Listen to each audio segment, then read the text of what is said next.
Good morning to all of you. KMT classes में आप सभी का स्वागत है। मैं आर के विश्वा आप सभी का केएमटी क्लासेस में स्वागत करता हूं।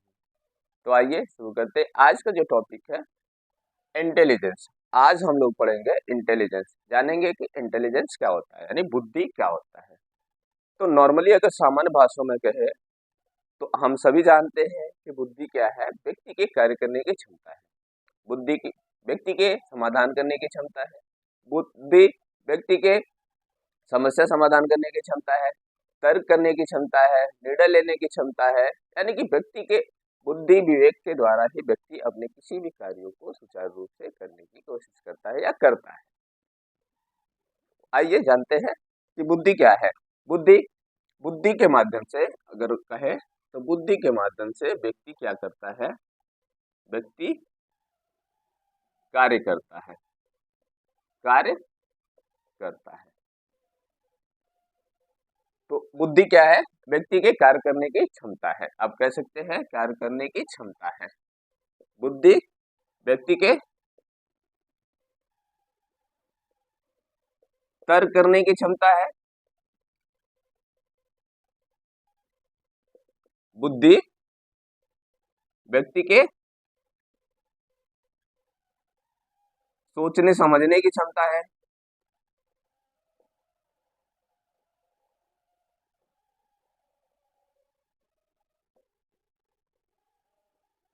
क्या है? सोचने समझने की क्षमता है।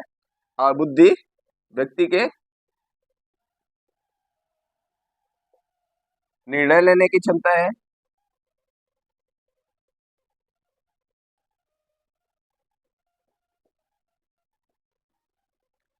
क्योंकि बुद्धि के द्वारा ही व्यक्ति ये सभी कार्य करता है। बुद्धि के द्वारा व्यक्ति किसी भी कार्य को करता है। बुद्धि के द्वारा ही व्यक्ति तर्क करता है, तर्क करता है, वितर्क करता है। बुद्धि के द्वारा ही व्यक्ति सोचने समझता है, सोचता समझता है किसी कार्य को बेहतर ढंग से। बुद्धि के द्वारा ही व्यक्ति निर्णय लेता है। बुद्धि के द्वारा ही व्यक्ति समस्या समाधान करता है।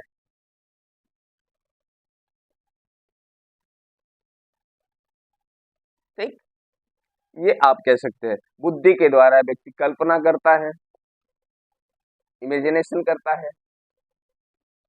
ठीक, यहाँ तक क्लियर? क्योंकि अगर हम देखा जाए तो बुद्धि के द्वारा ही व्यक्ति किसी भी कार्यों को सुचारू रूप से करता है, किसी भी निष्कर्ष पे पहुंचता है, किसी तथ्यों का एनालिसिस करता है, उसका वर्णन करता है, उसकी व्याख्या करता है। तो ये सारे काम व्यक्ति बुद्धि के द्वारा ही करता है। तो इस प्रकार कह सकते हैं बुद्धि व्यक्ति के जीवन में किसी भी परिस्थितियों में समायोजन स्थापित करने की भी क्षमता है। व्यक्ति की किसी परिस्थिति, उसके अनुकूल परिस्थिति हो चाहे प्रतिकूल परिस्थिति है, जिसमें व्यक्ति अपने बुद्धि विवेक का प्रयोग करके उस परिस्थिति में अपने आप को एडजस्टमेंट करता है, समायोजित कर लेता है। यदि व्यक्ति के पास बुद्धि ना हो तो किसी भी परिस्थिति में वो अपने आप को समायोजित नहीं कर सकता है। करना भी चाहता है तो नहीं हो पाता है, लेकिन व्यक्ति अपने बुद्धि विवेक के द्वारा हर परिस्थितियों को अडॉप्ट करने की कोशिश करता है और अपने आप को उसमें ढालता है। ठीक, यहाँ तक क्लियर?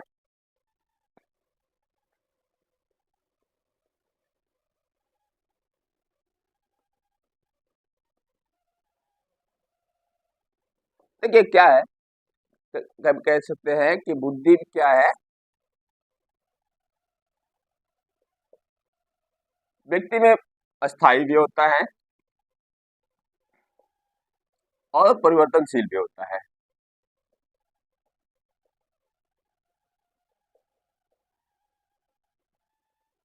परिवर्तनशील होता है। ठीक, कुछ बुद्धि हमारे पूरे परमानेंटली होता है, कुछ चीजें परिवर्तनशील होता है, समय परिस्थितियों के अनुसार पे वो परिवर्तन होते रहता है। ठीक है, तो क्योंकि बुद्धि के माध्यम से हम किसी भी अपने आप को कहीं भी एडजस्ट कर लेते हैं, यानी किसी भी परिस्थिति में एडजस्ट करने में हमको मदद करती है। कौन? बुद्धि। ठीक। तो आप जानते हैं कि बुद्धि के जो प्रकार है, बुद्धि के प्रकार, बुद्धि के मुख्य रूप से 3 प्रकार हैं। पहला मूर्त बुद्धि, अमूर्त बुद्धि, दूसरा नंबर अमूर्त बुद्धि,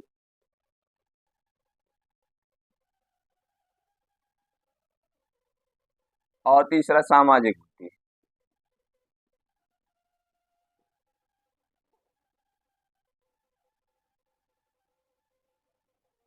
सामाजिक बुद्धि, यह बुद्धि 3 प्रकार का होता है, मूर्त बुद्धि, अमूर्त बुद्धि और सामाजिक बुद्धि। देखिए, मूर्त बुद्धि वह बुद्धि होता है या उन बुद्धियों में पाया जाता है जो एकदम सामने प्रत्यक्ष होता है। अब सीधे मूर्त का मतलब होता है जो चीज हमारे सामने प्रत्यक्ष हो। इस बुद्धि से तात्पर्य होता है जो सामने क्या हो, वो प्रत्यक्ष हो। प्रत्यक्ष रूप से जिन चीजों को हम देखकर सुनते हैं, समझते हैं और उसमें निर्णय लेते हैं, वो बुद्धि मूर्त बुद्धि कहलाता है। क्लियर है? मूर्त बुद्धि कौन सी बुद्धि होती है? जो बुद्धि हमारे सामने प्रत्यक्ष रूप से दिखाई देती है, जिसको हम देखने के बाद सोचते समझते हैं, ऐसे बुद्धि को हम कौन सी बुद्धि कहते हैं? वो मूर्त बुद्धि के अंतर्गत आती है। जैसे अब ये कह सकते हैं कि ऐसे बुद्धि वाले व्यक्ति, एग्जाम्पल के रूप में, जो ऐसे बुद्धि वाले व्यक्ति है वो मैकेनिक हो सकते हैं, मैकेनिक हो सकते हैं, कारीगर हो सकते हैं, कारीगर हो सकते हैं। ये सब जो बुद्धि रखते हैं वो एक मूर्त बुद्धि के अंतर्गत आते हैं। कह सकते हैं कि वो उनका बुद्धि कैसा होता है? मूर्त बुद्धि होता है, क्योंकि ये कार्यों को प्रत्यक्ष रूप से करते हैं। क्लियर है? दूसरा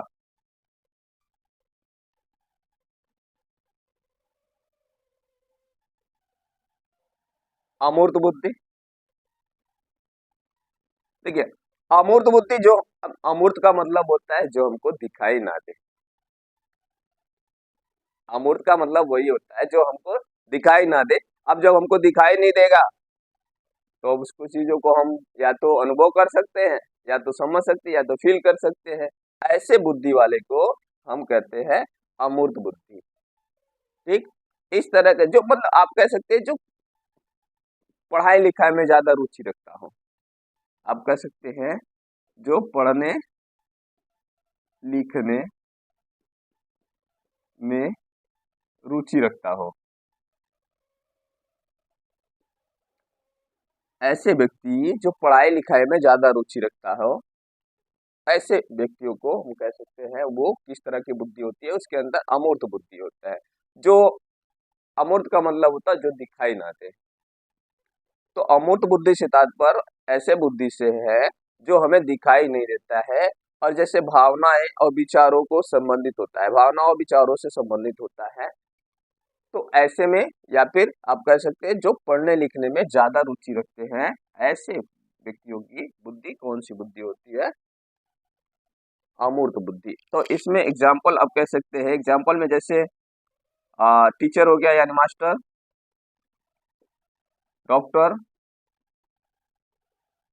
ठीक, डॉक्टर हो गया, और कवि, कविता लिखने वाला कवि, कवित्री, ये सब हो गए, चित्र बनाने वाला चित्रकार,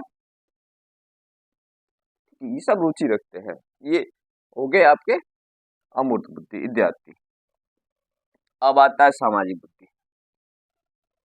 सामाजिक बुद्धि सीधे सीधे आप समझ ले जो सोशल वर्कर है, जो सामाजिक कार्यों में रुचि लेते हैं, ऐसे बुद्धि वाले व्यक्ति को सामाजिक बुद्धि कहते हैं। सामाजिक कार्यों में रुचि लेना।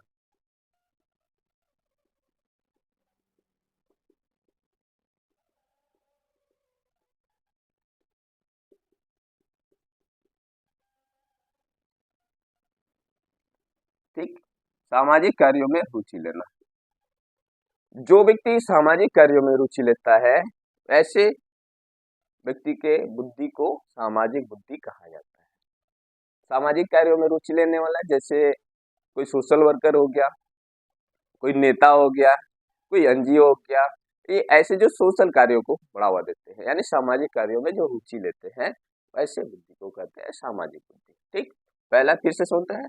अमूर्त बुद्धि, मूर्त बुद्धि। मूर्त बुद्धि वह बुद्धि है जिसमें अब व्यक्ति प्रत्यक्ष रूप से काम करता है, या फिर आप कह सकते हैं जो मशीनी कार्यों में रुचि रखता है। मशीनी कार्यों में जो रुचि रखता है, अब इसको कह सकते हैं जो मशीनी कार्यों में रुचि रखता है।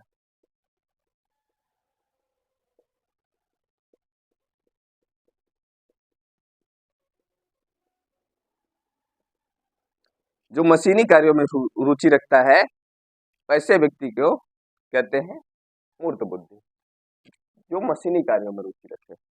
और जो पढ़ने लिखने के कार्यों में रुचि रखता है वैसे व्यक्ति का अमूर्त बुद्धि कहते हैं। जो सामाजिक कार्यों में रुचि रखता है उसे सामाजिक बुद्धि कहते हैं। यहाँ तक क्लियर? मूर्त, अमूर्त और सामाजिक बुद्धि। बुद्धि कितने प्रकार के होते हैं? 3 प्रकार का, मूर्त बुद्धि, अमूर्त बुद्धि और सामाजिक बुद्धि। मूर्त बुद्धि वह बुद्धि होता है जिसमें व्यक्ति मैकेनिकल कार्यों में रुचि रखता है। अमूर्त बुद्धि वह बुद्धि होता है जिसमें व्यक्ति पढ़ाई लिखाई से संबंधित कार्यों में रुचि रखता है।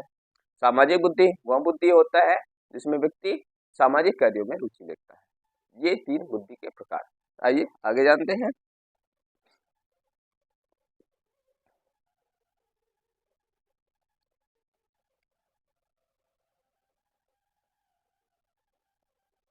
यहाँ तक क्लियर है?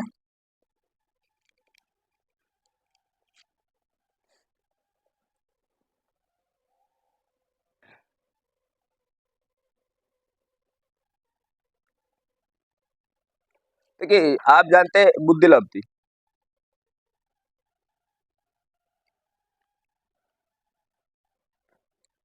आईक्यू, आईक्यू को किस प्रकार से फाइंड करते हैं?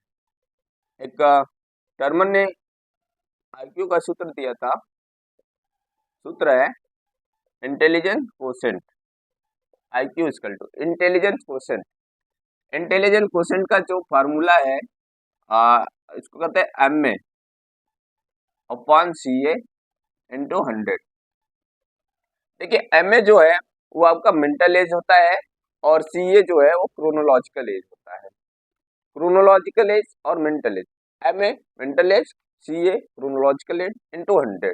जब एमए, जब व्यक्ति का मेंटल एज हमें ये बताता है कि व्यक्ति किस गति से यानी किस गति के साथ वो विकास कर रहा है, यानी व्यक्ति का किस गति के साथ डेवलपमेंट हो रहा है, विकास हो रहा है, प्रगति हो रहा है, वो बताता है उसकी मेंटल एज। वास्तविक एज वो कितने वर्ष का है, उसकी रियल एज क्या है, 20 वर्ष है, 25 वर्ष है, 15 वर्ष है, वो जो उसकी वास्तविक एज है उसको बताता है क्रोनोलॉजिकल एज। तो आइए एक एग्जांपल के साथ समझते हैं। अगर किसी व्यक्ति का मेंटल एज 10, मान लीजिए मेंटल एज उसके 20 है, एमए उसका मेंटल एज कितना है 20 और सीए कितना है 10 है, तो बताइए आईक्यू कितना होगा? तो इसे फाइंड करके देखते हैं। ठीक, तो IQ equal to M A upon C A into 100। तो एम ए कितना है? एम ए 20 हो गया, सी ए कितना है 10 हो गया इंटू 100। 0 से 0 गया तो ये कितना में चला जाता है? 1 से 10 यानी 20 टू 100 और 20 इंटू 10 कितने हो रहा है? 200। यानी कि इसकी बुद्धि लब्धि बहुत ही ऊपर है, प्रतिभाशाली से भी ऊपर, प्रखर बुद्धि है। ठीक, इतना आईक्यू, आईक्यू कितना आ गया? आईक्यू इसका आ गया 200। ठीक, इसी तरह से आपको किसी व्यक्ति के आईक्यू को फाइंड करना है तो आप इस फॉर्मूले के आधार पे किसी व्यक्ति की आईक्यू लेवल को फाइंड कर सकते हैं, इसको जान सकते हैं कि उसका आईक्यू लेवल क्या है। ठीक,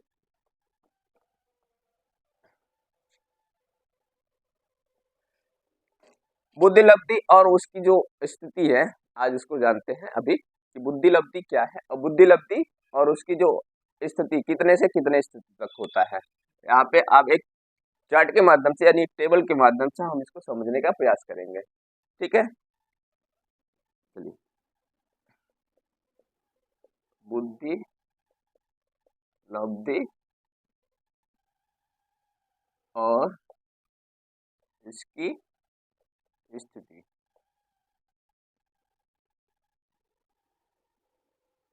जानते हैं कि बुद्धि, लब्धि और इसकी स्थिति क्या है। चलिए, यहाँ पे IQ लिखते हैं और यहाँ पे इसकी स्थिति लिखते हैं। क्या है IQ? मान लीजिए जिस व्यक्ति का 0 से 25 होता है, या अब इसको कर सकते हैं 0 से लेकर 25 तक का है, 25 से कम तक का, से कम। अब 0 इधर 0 आएगा, 25 से कम के होता है, तो इसको कौन सा बुद्धि कहते हैं? इसको कहते हैं जड़ बुद्धि। एकदम जड़ बुद्धि के कहते हैं, एकदम इडियट कहते हैं कि इसकी बुद्धि एकदम इडियट वाली है, एकदम जड़ है, एकदम जड़ है।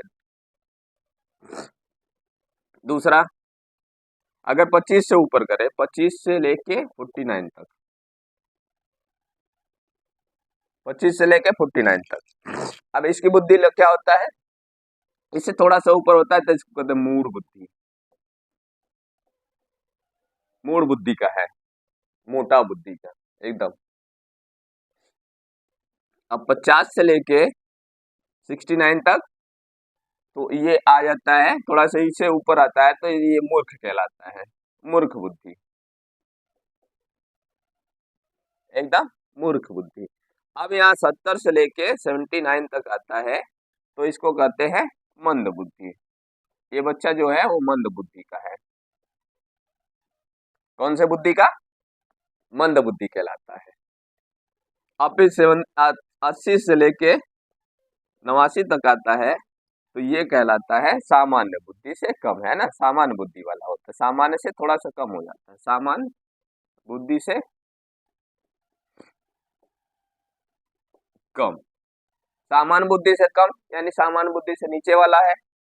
अब जो आता है 90 से लेके, ठीक है, 110 तक माना जाता है, ठीक, 90 से लेके 110 जिसका भी रहता है, अब ये कहलाता है सामान्य बुद्धि।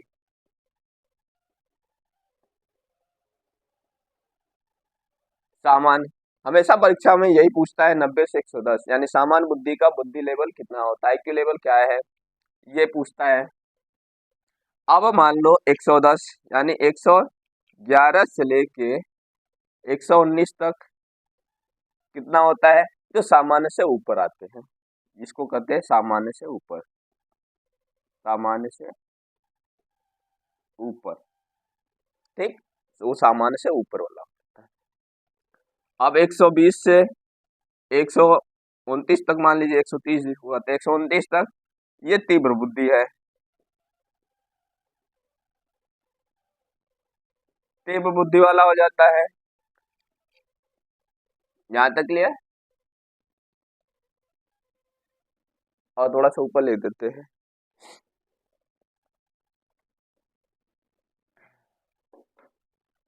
अब 129 से लेके 139 तक कहा जाता है, 129 से 139 तक ये प्रखर बुद्धि है, प्रखर बुद्धि। और 140 से अधिक, 140 से ऊपर जितने भी बुद्धि जिसका भी आता है एकदम प्रतिभाशाली बालक है।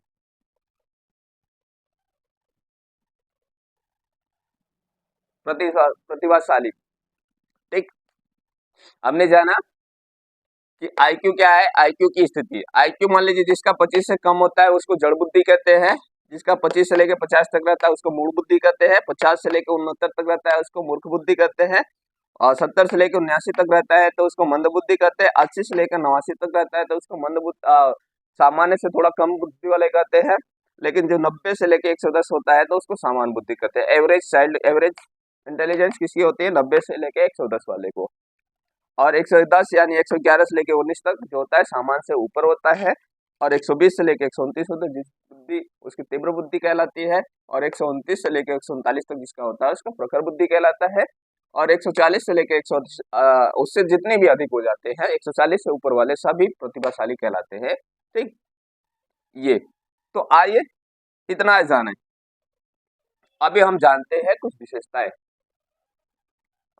कि जो प्रतिभाशाली बालक होते हैं उनकी क्या विशेषताएं होती हैं।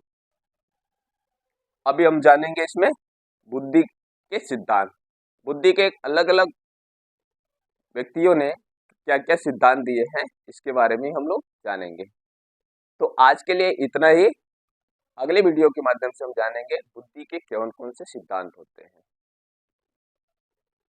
तो तब तक के लिए आप सभी को धन्यवाद, और इस वीडियो को जरूर लाइक करें, शेयर करें और सब्सक्राइब करें। साथ ही साथ कमेंट के माध्यम से ये बताने का प्रयास करें कि आज की क्लासेस कैसे रहा। धन्यवाद।